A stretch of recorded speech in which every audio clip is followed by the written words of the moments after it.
Hello and a warm welcome to Nationwide on the NTA. I am Ifoma Ojinta, and we begin from the presidency. President Bola Tinubu today received former head of state, General Yakubu Gowon, at the State House. General Gowon called for collaborative efforts in addressing challenges nationwide. Details will come in subsequent bulletins. Meanwhile, Nigeria and the Republic of Turkey are strengthening bilateral relations in the fields of energy, hydrocarbons, mining and youth empowerment, amongst other areas of interest for mutual socio-economic benefits of both countries. Secretary to the Government of the Federation, George Akume, gave this information while receiving the Turkish ambassador to Nigeria and his entourage in his office. Kenneth Nanim reports.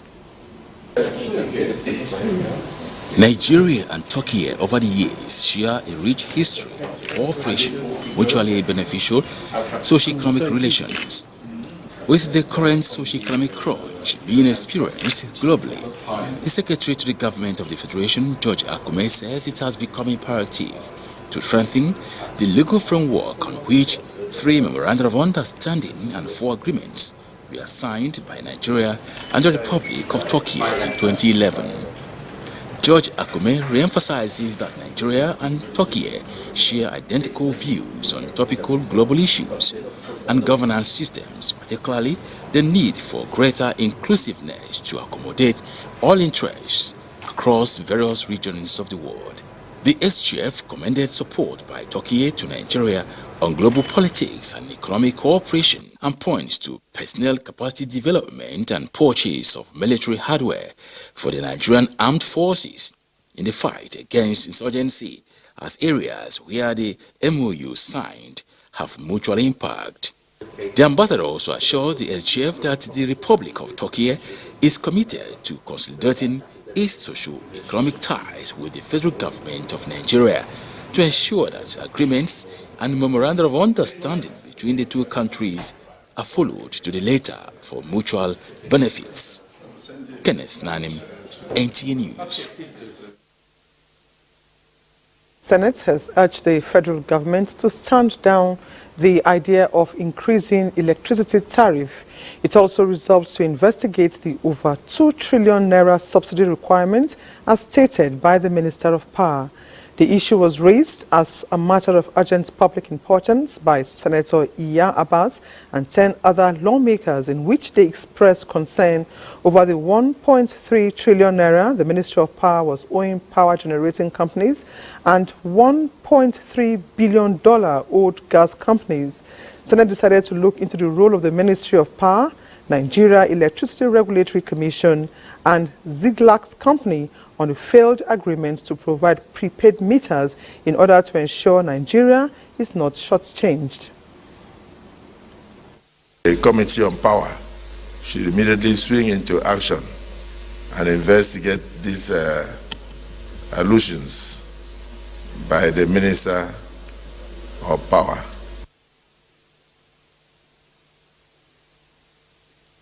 The Director General of the National Health Insurance Authority and 17 commissioners for the National Population Commission also confirmed are the chairman and 3 commissioners for the National Hajj Commission of Nigeria. Meanwhile, Senate confirms appointment of 17 persons as commissioners for the National Population Commission as requested by President Bola Tinubu. Those confirmed are Emmanuel Eke, Clifford Zira, Chidi Ezoke, Isa Buratai, Alex Ukam, Blessing Brume Ataguba, Jeremiah Nwakwegu, Dr. Tony Ayejina, and Ejike Eze. Also confirmed are Abubakar Damburam, Professor Uba Nnaboy, Saadatu Garba, Dr. Aminu Sanyawa, Yori Afolabi, Mary Ishaya, Sani Saleh, and Ogiri Henry.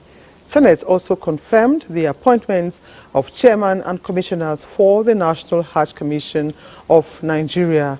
Jalal Arabi is chairman of NACON with Aliyu Abdulrazak, Anofiu Elegushi, and Professor Abubakar Yagawal as commissioners. The House of Representatives has urged the Nigeria Police Force and other security agencies to intensify security measures against incessant bandit attacks on innocent Nigerians, especially in the northern parts of the country. Sequel to motions by several lawmakers drawing attention to security challenges in some federal constituencies, the House called for more surveillance and intelligence gathering mechanism to curb banditry and other forms of criminality. Otutu Battle Chiefdom comprises of Bagana, Ogba, Omagede, all in present-day Omala local government of Kogi State, is completely under siege due to the renewed attack by herdsmen since on Sunday, 18 February 2024, leading to destructions of lives and property, worth millions of naira, to the extent that the chief of the community narrowly escaped being killed. Urgent need to address the massive killing and the displacement of innocent Nigerian in Isa and Sambini Federal Constituency instructed by the bandits. Business and farming are completely shut down as most of the surviving people are displaced to neighboring towns and villages looking for food, shelter, means of livelihood. Call on the Nigerian Armed Forces, the Nigerian Police Force, and other security agencies of the federal government to be more committed in the fight against insecurity and ensure that adequately equipped security personnel are posted to keep the peace at the federal constituency. The Department of State Services, DSS, is appealing to the organized labor to shelve its proposed nationwide protest in the interests of national peace. A statement by the Director, Public Relations and Strategic Communications, Dr. Peter Afunanya, says the service recognizes such action as the legitimate right of the labor movement, but calls on parties to pursue dialogue and negotiation rather than engaging in conducts that could heighten tension. The DSS equally advises parents and guardians to exert authority in guiding their children and wards from acts capable of jeopardizing public safety and harmony. And to all sectors, including political parties, opposition groups, religious and traditional institutions, civil society and non-governmental bodies, the service wants them to demonstrate leadership and statesmanship in these challenging times. Meanwhile, the service assures Nigerians that it will work with other security and law enforcement agencies to ensure that peace is maintained in the country. Ministry of Education says it will not relent in preserving the culture of students and pupils in school environment to ensure that some languages and cultures that are facing threats of extinction do not happen. This is coming from Chief Librarian of the Federation on the occasion of World International Mother Language Day.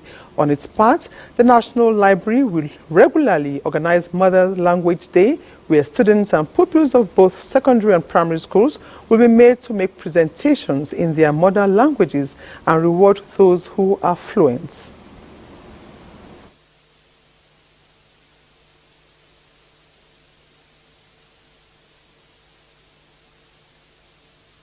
Arising from the concern that at least one language dies every 2 weeks globally, UNESCO designated 31st of every February every year as the Mother Language Day. You cannot express your culture effectively if you cannot express your language. Ìwé kíkọ, ebi ìwé kíkọ, ètò ẹ̀kọ́nọ́mì. Ban karɓa ba ina tsoro. Gẹ́gẹ́ bí a ti mọ̀. Students presented poems and folk tale stories in their mother's language. Now, the objective of the International Mother Language Day seeks to preserve the differences in cultures and languages and in turn foster tolerance and respect for others.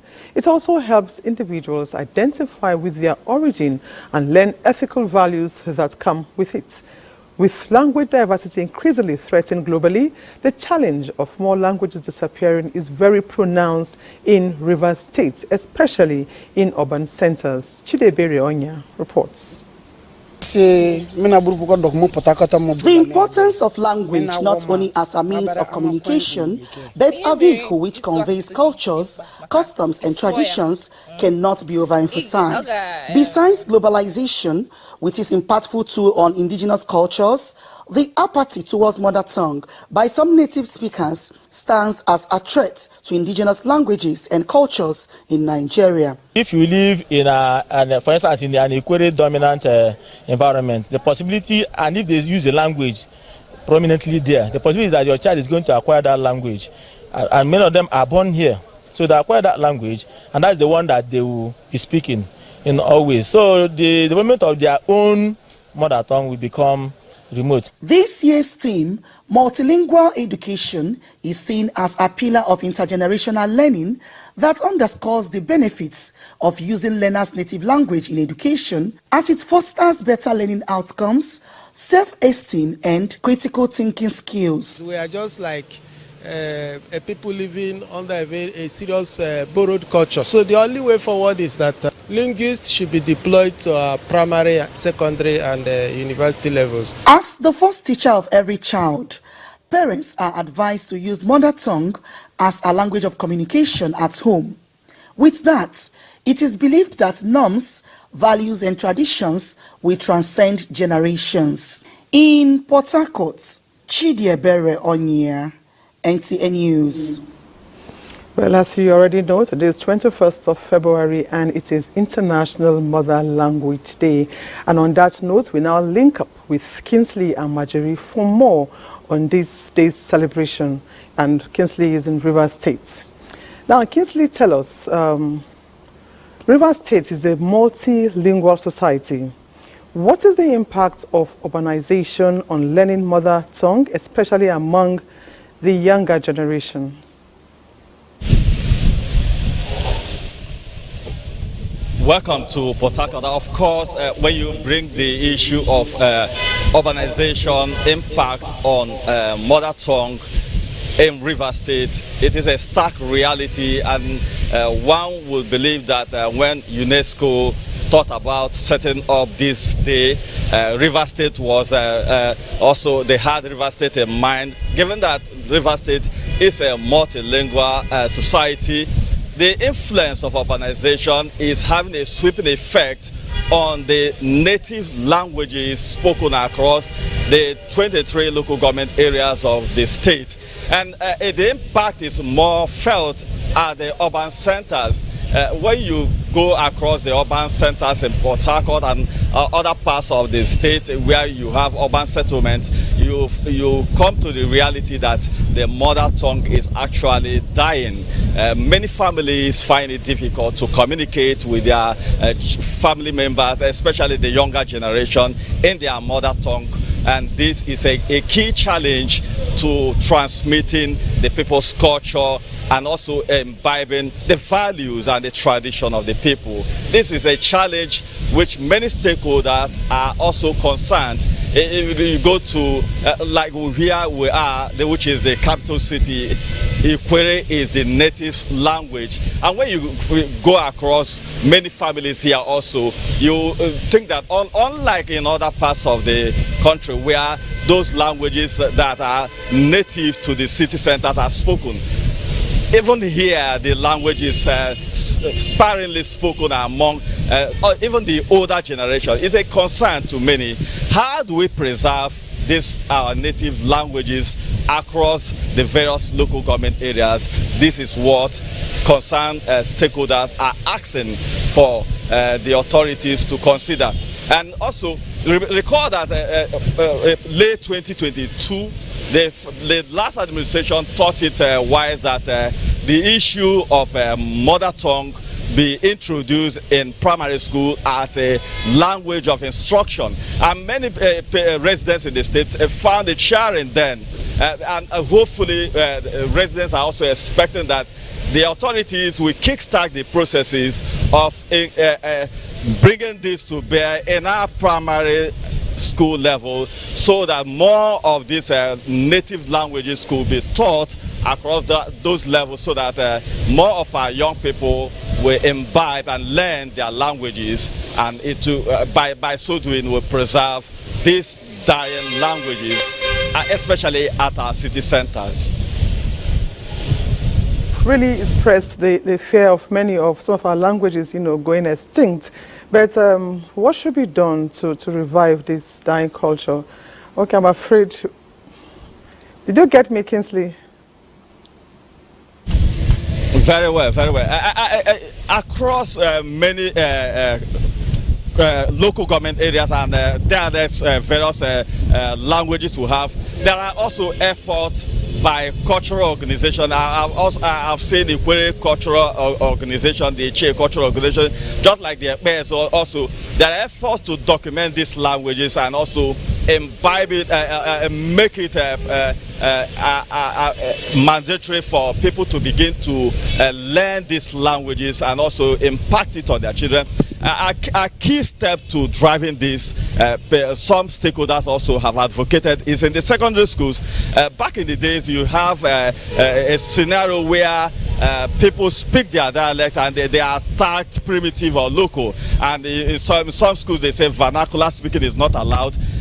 Stakeholders are asking that such practices should be discouraged, and those at the primary and secondary school levels, the teachers, those who are saddled with the responsibility of teaching these children, should be they should make it a habit. That should be orientation to enable people speak those languages at those levels, and also allow the pupils communicate in those languages at the school level, beyond those efforts that are also needed by the parents at the home front, so that the younger generations will learn their languages and ensure that we preserve these languages that appears to be dying more here in Rivers State, where we have many ethnic groups with different dialectical differences. These are the suggestions by critical stakeholders as a way to addressing this challenge. Thank you very much indeed, Kingsley, for that update. Thank you very much. Thank you very much. Now, the National Working Committee of the Governing All Progressives Congress, APC, has declared last Saturday's Edo governorship primary election inconclusive, briefing the media immediately after a closed-door session that lasted several hours. The National Publicity Secretary of the party, Felix Moka, revealed that the NWC is putting every arrangement in motion to ensure a conclusive process come Thursday, 22nd February 2024. Tuesday, February 20th, 2024, to consider the report on the Edo State governorship primary election.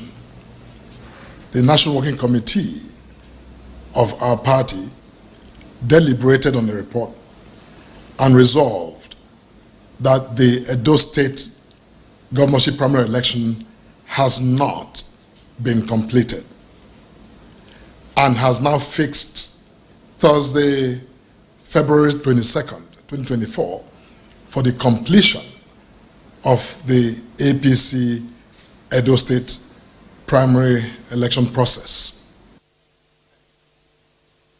Governor Hope Uzodinma-led committee had earlier declared Dennis Idahosa winner of the governorship primary.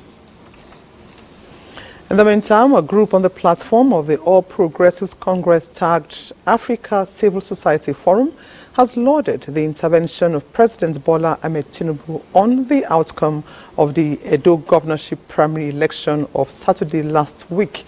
The group appreciates the president for calling for review of the process and making sure that a level playing ground is provided for every aspirant to pursue his ambition under an indirect primary that is transparent, credible, and acceptable. Is conducted with integrity and in accordance with the democratic principles to ensure that the will of the people is respected and upheld. For us to achieve this, we will closely monitor the development in the upcoming primary elections and urge all parties to uphold the highest standard of ethical conduct with respect, fairness for the electoral process. Civil Society Forum appealed to the National Working Committee to reassign the duties of the two committees earlier set up to midwife the process to new nominees for confidence and accountability in their assignments. And it's now time to go over to our Lagos Network Center with more on Nationwide, and Michael is our guide. Hello, Michael. Hello, Ifoma. Housing deficit is a general phenomenon that is not peculiar to Nigeria alone. While access to decent and affordable housing for many remains a critical challenge, government is working on providing affordable housing for our citizens. Stakeholders are of the opinion that private sectors need to complement government's efforts to achieve the desired goals. Bolaji Akim in this report takes a look at housing development and accessibility to ownership in Nigeria. It's one of the basic needs of man, crucial for survival. However, various challenges are being faced by Nigerians in an effort to have a roof over their heads. According to World Population Review, as at 2022, only 25% of Nigerians have a decent roof over their heads. Growing urban population, lack of efficient mortgage system, insufficient social amenities, and increase in construction costs are some of the factors militating against house ownership in the country. But if we have big-time housing developers that can in 1 year do 5,000 units, 5,000 units fully occupied will give you, you are looking at 5,000 times 6 minimum, at 6 persons per home. So you know what I mean. To tackle this age-long housing deficit, President Bola Ahmed Tinubu approved a total sum of 126.5 billion naira for delivery of 100,000 houses nationwide. While this move has been described as a right step, experts believe that more still needs to be done, especially in addressing bottlenecks, making workers' access to mortgage facility cumbersome. One of the things we need to go back to and look at was our mud houses, the thatch houses. Now, somehow, we've abandoned that and they've gone. But there are economies that wouldn't have done that. What we should do also is to improve the mortgage industry to make it more efficient for people to use mortgage to own, to buy or renovate a property. Stakeholders believe that government-private partnership and a working mortgage arrangement by mortgage banks will reduce the stress and difficulty faced by Nigerians, especially civil servants' quest to have a place called home, because it provides security, personal safety and protection from weather, as well as prevent health issues and diseases. In Lagos, Bolaji Akim, NTA News. Nigeria is aligning itself with opportunities presented by the rapid development in technologies to solving future challenges. This is the focus of a two-day conference on the evolution of risk management in telecommunications for industry stakeholders. Dana Ajali reports. The telecommunications industry is at the forefront of innovation, shaping the way people communicate, connect, and conduct business. Navigating this dynamic environment, where emerging trends present both unprecedented opportunities and challenges, the need for effective risk management mechanism becomes increasingly paramount. From 5G networks, the Internet of Things, artificial intelligence (AI) to cloud computing, the possibilities are limitless. Would have foreseen this. This engagement between regulators and industry players in the telecom sector is to design mitigation strategies to effectively manage the risks that accompany innovation and development to pave the way for a secure and inclusive digital future. There are risks that threaten the well-being and sustainability of every industry now.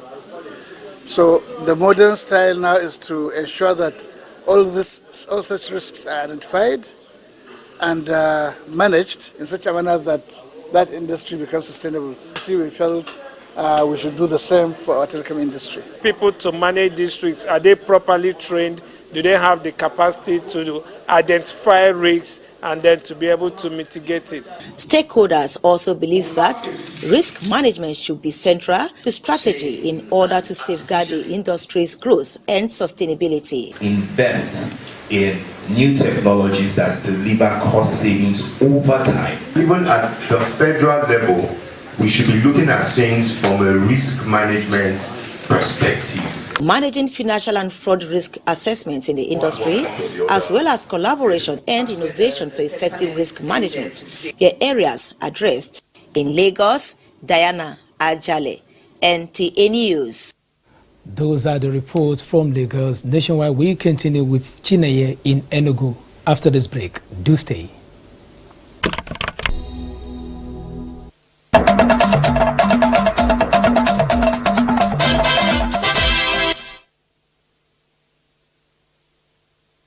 Thank you so much for staying on. Welcome to Enugu. Members of the People's Democratic Party PDP Southeast Zone have met in Enugu with a call on Senator Samuel Anyanwu to stop parading himself as the National Secretary of the party. The meeting reaffirmed the nomination of Sunday Udokoye as the National Secretary of the PDP. Chika Ugo reports that the meeting was presided over by the National Vice Chairman, Southeast, Dr. Ali Odefa. In a 6-point communique, the meeting reviewed the state of the party in the zone and Nigeria at large, and unanimously resolved to follow the Constitution. The meeting mandated Senator Sam Anyanwu to stop parading himself as the National Secretary of the PDP, having failed to obey the party's constitution during the governorship election in Imo State. The Southeast National Vice Chairman said the Constitution states that any aspirant who is a party office holder or executive committee member shall resign from office before the purchase of expression of interest form. In a bid to entrench sanity and restore peace, the party resolved that Sunday Udokoye served out the remainder of his term. The meeting reiterated and reconfirmed its decisions in its earlier meeting, which A, asked Senator Sam Anyanwu to stop parading himself as the National Secretary of the People's Democratic Party, PDP, as he has relinquished his office by virtue of the constitution of the party, which has been upheld by a court of competent jurisdiction. Earlier in an opening remark, Governor Peter Mba said the region has worked tirelessly for the progress of the party and called on the National Working Committee to respect the decisions of the party. We're going to live here with a unanimity of purpose, and we're going to speak very strong. And our strong voice will be heard at the quarters that is meant to be heard, and the right thing will be done. The meeting had in attendance the national officers of the party. In Enugu, Chika Ugu, NTA News.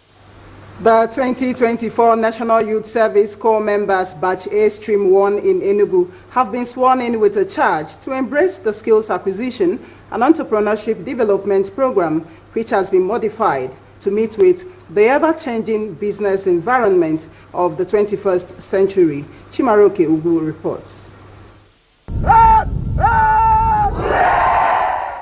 The 2024 NYSC Batch A Stream 1 comprises a total number of 1,503 corps members posted to Enugu State who pledged commitment and dedication to the one-year mandatory patriotic service to Nigeria. The Secretary to Enugu State Government, Professor Chidebere Onya, charged the corps members to key into government transformative agenda and position themselves as dependable agents of change, national integration, and rapid socio-economic development. I want to assure you that this administration led by Dr. Peter Ndubuisi-Mba will continue to support and encourage the NYSC by fulfilling its statutory obligations to the scheme and providing a peaceful atmosphere for optimal performance of corps members wherever they are in Enugu State. The NYSC State Coordinator and the Chairman NYSC State Governing Board reminded the corps members that apart from providing the platform to learn the basic tenets of patriotism, NYSC scheme is an opportunity to acquire skills to improve their livelihood during and after the service year. Please join me to express our profound gratitude to His Excellency Dr. Peter Ndubuisi-Mba. It might interest you to know that since assumption of office, His Excellency has commenced massive renovation of the camp. Your presence here is indeed a testimony that you all believe in the unity and continued existence of our great country. The NYSC program since inception over 50 years ago has remained a veritable tool for the country's quest to build a united nation. It has embedded skills and experiences to complement the knowledge acquired from academic programs. In Enugu, Chimaroke Ugu, NTA News. And those are the stories from Enugu. We'll now rejoin Ifoma in Abuja for the continuation of Nationwide. Thanks, Chinenge. Taraba State government is set to boost food production to achieve food security and empowerment of its people. This was the focus of the inauguration of the State Agriculture and Food Sustainability Committee in Jalingo. Bem Hanya reports. Taraba State is endowed with vast arable land which is used for the cultivation of a variety of crops, ranging from grains, citrus, and root and tubers.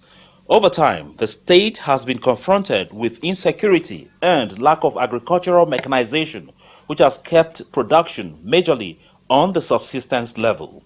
It is to find a lasting solution to this that Governor Bukefas has inaugurated the Taraba State Agriculture and Food Sustainability Committee, chaired by the Emir of Muri, Alhaji Abbas Njida Tafida. The governor said the inauguration of the committee is one of the steps taken to realize the agro-based industrialization component of his five-finger agenda and urged the people to all go back to farming. This committee holds great importance as we strive to determine ways and means and secure the future for our beloved state. Chairman of the committee, Emir of Muri, Alhaji Abbas Njida Tafida, pledged the commitment of the committee to improve agriculture and ensure food security. Going forward, Taraba State is expected not to only achieve food sustainability and food security, but also feed other parts of Nigeria and beyond. In Jalingo, Bem Hanya, NTA News. Similarly, a 24-member Committee on Food Security has come on stream in Yobe State. It is in a bid to tackle food scarcity and ameliorate hardship citizens are experiencing. The committee is having the responsibility of halting export of grains outside the country and to address the problem of hoarding of essential commodities within the state. Yunusa Suleiman reports. The setting up of the 24-man committee was sequel to an emergency meeting on food security recently convened, where the state government notes and decries the practice of hoarding grains and other essential commodities in the state with a view to creating artificial scarcity as well as push profiteering to new level. Inaugurating the committee, Governor Memala Buni represented says this attitude by some unpatriotic elements negates the yearnings and aspirations of people of the state and therefore must be checked via the committee. The responsibilities of this high-powered committee are indeed very large. In this regard, I would like to appeal to all members of the public to cooperate with the committee by providing vital information towards addressing the menace of food insecurity in the state. He then mandated the committee to, among other things, liaise with security agencies to halt exports of grains outside the country and address the problem of hoarding of the commodities within the state. In its inaugural meeting, the committee assures to justify the confidence reposed in them through implementing measures that will address the problem of food insecurity in the state. In Damaturu, Yunusa Suleiman, NTA News. It is a renewed hope for retired workers in Zamfara as the state government commences payment of the backlog of gratuity arrears amounting to more than 13 billion naira. Correspondent Jamilu Ibrahim reports that almost 1,000 affected retirees have received their benefits within the past 3 weeks as verification and payment exercise progresses. The present administration of Governor Dauda Lawal has inherited a backlog of gratuity arrears that accumulated since 2011, amounting to more than 13.4 billion naira. The governor recently set up a committee to authenticate the data of the retirees at the state and local government levels, in line with this administration's commitment to bringing relief to the affected persons and their families. The committee has gone far with the authentication of the data submitted by the state and local government pension commissions, as the verified retirees have started receiving the payment through their bank accounts. We are very, very happy. The beginning of this thing is a beginning of a renewed hope. I feel okay. It has never happened in the history of Zamfara. People start once, most of them have been cheered up. Chairman of the verification committee, who doubles as permanent secretary Zamfara State Minister of Finance Muhammad Musa Abubakar, said more than 410 of the retirees have been paid so far. We have contract gratuity, we have retirement gratuities, and we have debt gratuities. So someone might migrate from retirement gratuity to debt gratuity. Similarly, about 500 retired local government employees and primary school teachers have been paid their gratuities. We paid over 495 million to these beneficiaries. As the verification exercise progresses, the verified retirees or their next of kin are expected to continue to receive the payment in batches until the backlog of the gratuity areas are cleared by the state government. In Gusau, Jamilu Ibrahim, NTA News. And Jamilu Ibrahim now joins us live in Gusau for more information on this. Jamilu, kindly give us an update on the payment of gratuity arrears to the retirees in Zamfara State. Thank you, Ifeoma. Good afternoon. We are live in Gusau. As rightly captured in the background report, the present administration in Zamfara State inherited the backlog of gratuity arrears of workers that retired between 2011 and 2023, which is amounting to more than 14 billion naira. Settling this huge debt is obviously one of the promises made by Governor Dauda Lawal during his 2023 electioneering campaign. And 9 months after he took the mantle of leadership, he has practically taken steps towards fulfilling this promise, as he has set up a committee to verify and promptly pay the affected retirees. For the past 3 weeks, the committee has verified and paid some of these retirees, about 1,000 of them out of 9,000 retirees from different ministries, government agencies and parastatals, as well as the local government employees and the primary school teachers. And the exercise is still ongoing. A breakdown of the payment showed that more than 400 retirees from the state government have received their benefits, while 493 from the local government councils in the state have also received their benefits under the first batch of the exercise, which covered those who retired between 2011 and 2013. Affected retirees, responding to the development. Well, Ifeoma, it is very clear and obvious on the faces of the retirees and their families. The excitement and the happiness are very visible on their faces. As one of them, when I interviewed him, he expressed his happiness over the development, describing the development as a renewed hope for all the affected retirees in Zamfara State, because according to him they have been suffering over the years, and coupled with the current economic difficulty in the country. So they are full of gratitude to Governor of Zamfara State, and they have expressed their readiness to make judicious utilization of the money. And it is also important to note that the payment exercise is devoid of favoritism. because all the affected retirees are being verified strictly according to the All right, their respective years of thank you retirement. very So much. the exercise We just have is to going stop on you at this smoothly. point. Thank you very much. That will be all. Thank you so very much, Jamilu. Now, the President General, Supreme Council for Islamic Affairs and Sultan of Sokoto, Muhammad Saad Abubakar, wants security forces to sustain the use of kinetic and non-kinetic approaches in addressing security challenges in the country. He made the plea while receiving the Assistant Commandant General Zone M, Nigeria Security and Civil Defense Corps in charge of Sokoto, Kebbi and Zamfara states on a visit. Dalhatu Abdullahi reports. Banditry and kidnapping for ransom have become recurring phenomena in Sokoto State and the entire northwest region. Sultan of Sokoto Muhammad Saad Abubakar is disturbed by unfortunate development and urges security agencies to adopt a holistic approach to secure the lives and the property of the citizens. Enhancing synergy, intelligence gathering among security agencies, collaboration with traditional rulers and community leaders are critical in combating insecurity in the country. The Sultan asked the Nigerian Security and Civil Defense Corps, NCDC, to reassess their performances over the years and re-strategize and carry out their duties effectively, and urged security agencies to work harmoniously with the new community guards established by some state governments to collectively fight insecurity. Ensure there's no clash between civil defense, between the military, between the police, between the SSS and these independent security bodies.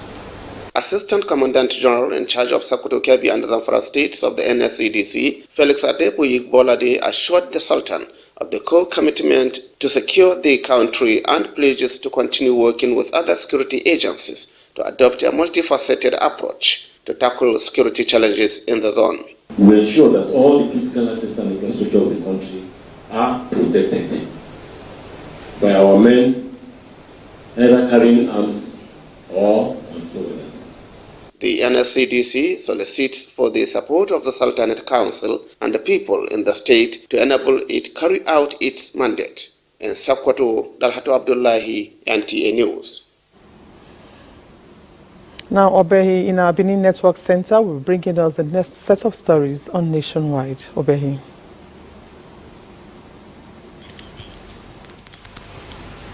Hello, Ifoma. Welcome to Benin.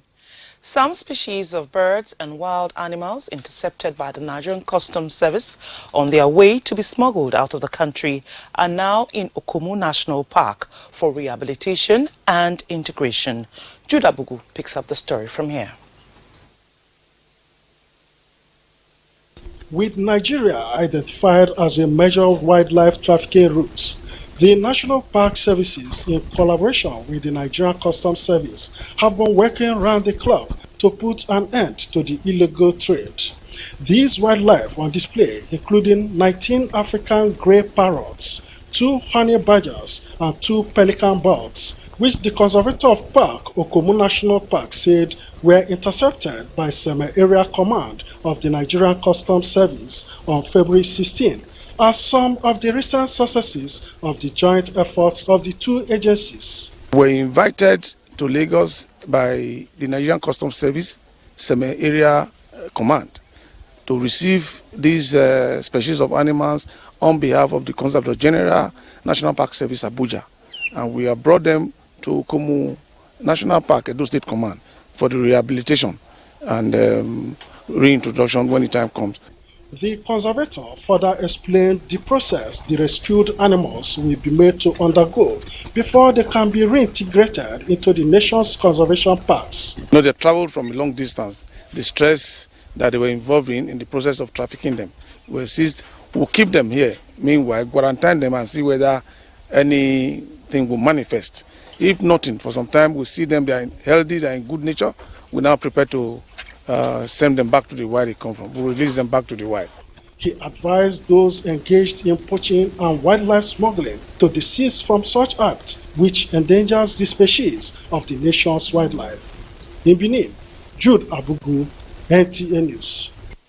Edo State government is to set up a committee to look into activities of market associations to ensure stability of prices of goods and services in the state. This was part of the fallout of a meeting between the state government and critical stakeholders on ways to stabilize prices of goods and services in Edo State. Goodluck Enaine has details. The government of Edo is engaging stakeholders to see how the current market price of various goods and services could be controlled. Governor Baseki, who set the tone for the discussion, said the engagement is born out of disturbing reports about rising costs of goods and services, especially foodstuffs. Many people don't feed it again because the price is too high. And as government, we don't feel just sit down, keep quiet, make we dey look. We don't come here and complain. I don't hear from association to association. What if we fit do? Where the big problem dey? What if we government? How now? Let me say we go fit help to solve the problem. Stakeholders attribute causes on high cost of petroleum products, bad road network, illegal taxation, among others. The road condition is very bad for so many communities in Edo, but especially Sabon, Gidan, Ora, and the Epoma. But I think that such meetings will get deliberate intention to address the issue of unionism in this town. Reacting to this, the governor said state government has commenced investment in road infrastructure and other logistic challenges faced in bringing in foodstuff and other goods into the state. In Benin, Goodluck Enaine, NTA News. And that's it from Benin. Nationwide continues with Ifoma in Abuja. Thank you very much, Obehe. Public and private information managers have been tasked to fill the trust deficit gaps and promote effective communication to enhance development in society. This was contained in submissions by panelists and discussants at the 2024 conference of the Nigerian Institute of Public Relations, Niger State Chapter. Hussein Musa reports from Mina.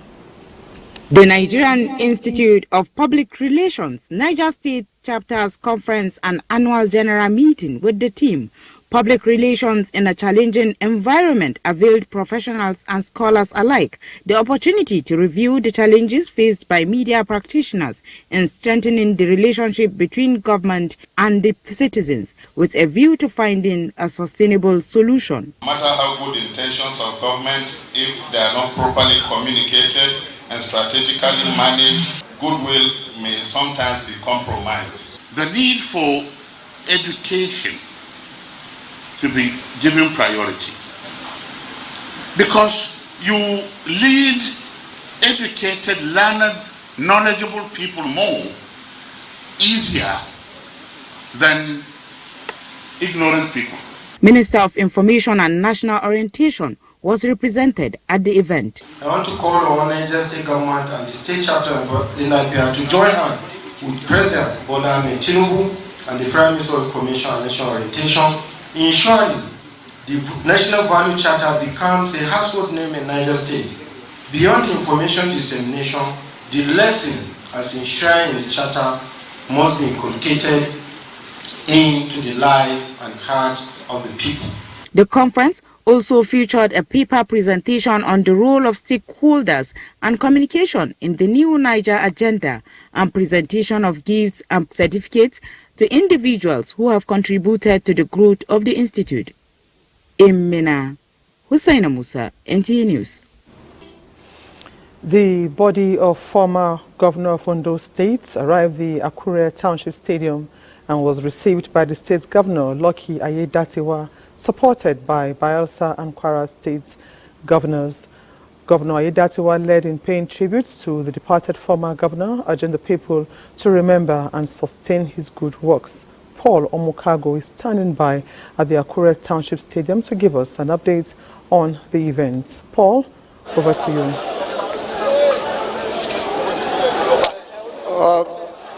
The body got to this stadium after the special court section at the Akure High Court, and Governor Lucky Ayedatiwa used the opportunity to specially pay tribute to his former boss. He actually outlined some of his achievements, which he wants the people of Ondo State to always remember and sustain. He made reference to the way and manner he approached the insecurity challenge in the state and other developmental strides of the former governor. In paying tribute, he also urged the people to always follow in the footsteps of Governor Rotimi Akeredolu, even as they pay their last respect, particularly as the activities lineup is stretched for the next 3 days. Indeed, Paul, for that update. We hope to get more information from you as the events unfold. Now, the Flying Eagles intensify preparation ahead of all Africa Games in Ghana with tune-up games. Let's join Ijoma Peter Wante for details and other reports in Sports Updates. The Flying Eagles of Nigeria on Tuesday defeated Kika Football Club of Abuja 4-0 at the training pitch of Moshood Abiola National Stadium, Abuja. The Ladimbuso boys, who are currently in camp ahead of the All-African Games in Ghana, are confident of replicating their winning ways as they approach the All-African Games and Olympics this year. We just want to ensure that we don't bring two multiple players in one position. So as soon as they're in the camp, we look at their fitness level, and after that we start the blending. When we talk of Africa, we know how it's going to be. It's going to be difficult, it's going to be hard, so therefore we have to prepare, we have to train, we have to be committed, and we have to be disciplined. Meanwhile, Sir Jim Ratcliffe's deal to buy a 27.7% stake in Manchester United has been completed. The British billionaire's investment is worth about $1.6 billion, 1.25 billion euro. The Glazer family, who have owned the 20-time English champions since 2005, will retain a majority stake in the club, but Ratcliffe Group will take control of football operations. In tennis, Andy Murray has earned his first win of the 2024 season with a superb performance to beat Francis Alexander Muller in the Qatar Open first round. The three-time Grand Slam champion also said he was determined to produce performances he knew he was still capable of, and his level against Muller was certainly a step in the right direction. With Sports Updates, Ijoma Peter Wante, NTA News. And